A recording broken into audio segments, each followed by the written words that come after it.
technical issues. All right. So again, I'd like to introduce the Honorable Rick Wilson, Minister of Indigenous Relations. If you can turn on his camera and mic. There we are, sir. I'll turn mine off and I'll turn the floor over to yourself. Thanks, Hudson. Good morning, everyone. Tanzi, Oki. It's great to have you all here at the Canadian Institute of Forestry technical session. I'm pleased to speak to you today. I'm in Treaty 6 territory. I'm at the legislature, and also acknowledge that the Métis people and their deep connection with this land as well. So today I'd like to talk to you about Indigenous rights in forest management. And this starts always with consultation.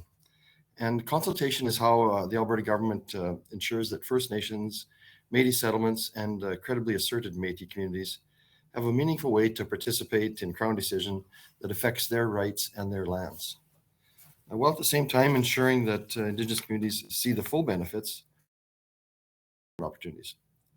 When a new project arises in your sector, the request is brought forward to Alberta Agriculture, Forestry and Rural Economic Development, or what they call it, AFRED. So I'll call it AFRED from now on. So AFRED will then ask the proponent to consult Indigenous communities about the proposed project.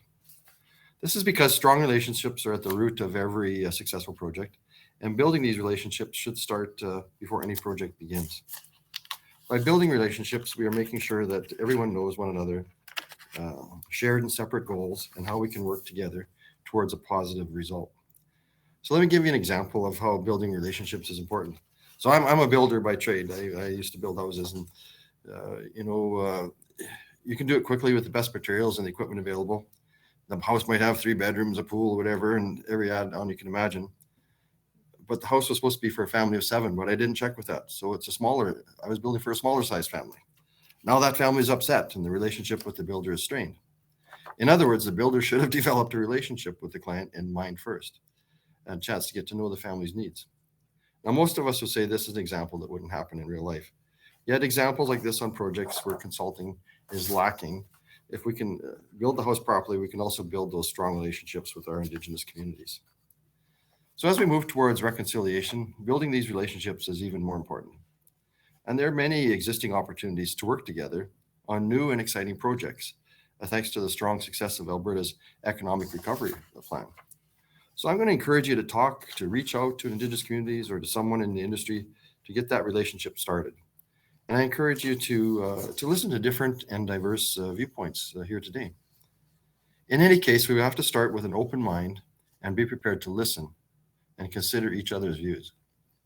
We must act honorably, with respect, and always in good faith. And we must be reasonable, open, and responsive to each other's needs.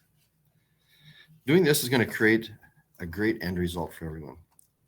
And we saw this in joint forest management agreement between West Fraser Mills and Tokal Industries.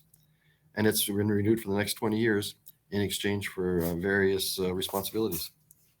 Over its lifespan, the agreement will help the company contribute about $1.2 billion in Alberta's GDP. The project will also provide hundreds of well-paying jobs and job training to residents in High Prairie and Slave Lake. So this agreement creates a lot of certainty for the next 20 years of forest management in the area and gives all participants an opportunity to create a sustainable path together.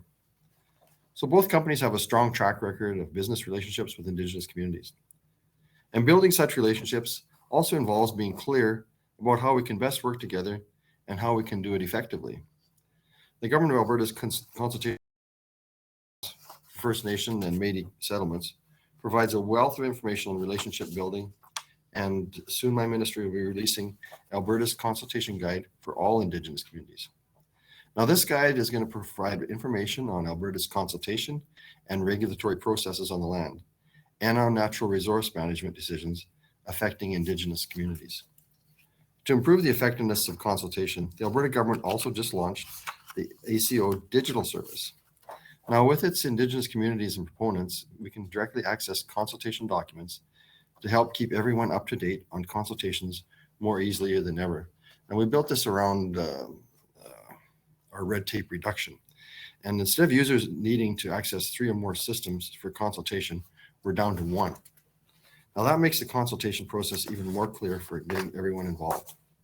Now, Alberta's government is committed to making life better for more people, and innovation like the ACO digital service make that possible. While working efficiently, it's important we must remember to hear out and to respect each other's views. So I'm going to encourage you to reach out to the Aboriginal Consultation Office with your questions, and reach out to Indigenous communities in and around the communities where you work. We have more in common than separates us. We have that love of the land, the need for economic security, and the aim of a sustainable future. So I encourage you to make those connections. Today, you're making a great step in that direction by attending this conference. And my hope is that you use the different perspectives and information that you hear today to build stronger relationships with those who you're going to be working with. And remember, relationships need to start somewhere. The sooner, the better. So I want to thank you for inviting me today, and I hope you have a great conference.